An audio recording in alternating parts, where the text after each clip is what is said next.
চায়ের দেশ সিলেটে শুরু হচ্ছে বিপিএল এর দ্বিতীয় পর্ব। প্রথম ম্যাচ ঘিরে দর্শকদের মাঝে ব্যাপক উদ্দীপনা। প্রিয় দলের খেলা দেখতে ভক্তরা দীর্ঘ লাইনে দাঁড়িয়ে সংগ্রহ করেছেন টিকিট।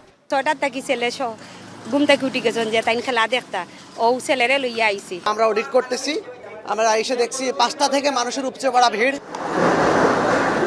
প্রথম ম্যাচেই টেবিল টপার রংপুরের মুখোমুখি হবে স্বাগতিক সিলেট স্ট্রাইকার্স। 3 ম্যাচে 3 জয় নিয়ে দারুণ ফুরফুরে মেজাজে রংপুর রাইডার্স। খুশদিল শাহ ও স্পিড স্টার নাহিদ রানার বোলিংয়ে বিপর্যস্ত বাকি দলগুলো। নিজেদের জয়ের ধারা অব্যাহত রাখতে চাইবে সোহানের শিষ্যরা। ঢাকা পর্বে রংপুরের কাছে 34 রানে হারলেও ঘরের মাঠে নিজেদের দর্শকদের সামনে জয় উপহার দিতে চায় সিলেট।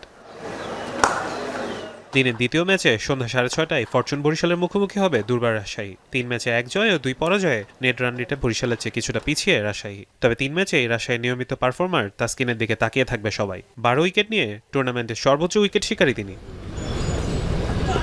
তারকায় ঠাসা ফরচুন বরিশাল নিজেদের প্রথম ম্যাচে মাহমুদুল্লাহ রিয়াদ ও ফাহিম আশরাফের ব্যাটে ভর করে দারুণ জয় পেল। দ্বিতীয় ম্যাচে রংপুরের কাছে অসহায় আত্মসমর্পণ করে 8 উইকেটের পরাজয় বরণ করে। প্রস্তুত সিলেট, প্রস্তুত দর্শকরা। এখন অপেক্ষা বল মাঠে গড়ানোর। ঘরের মাঠে 18,000 সমর্থকদের সামনে জয় দিয়ে আসর রাঙানোর অপেক্ষায় স্ট্রাইকার্সরা। ফারহান ইসান, এখন সিলেট।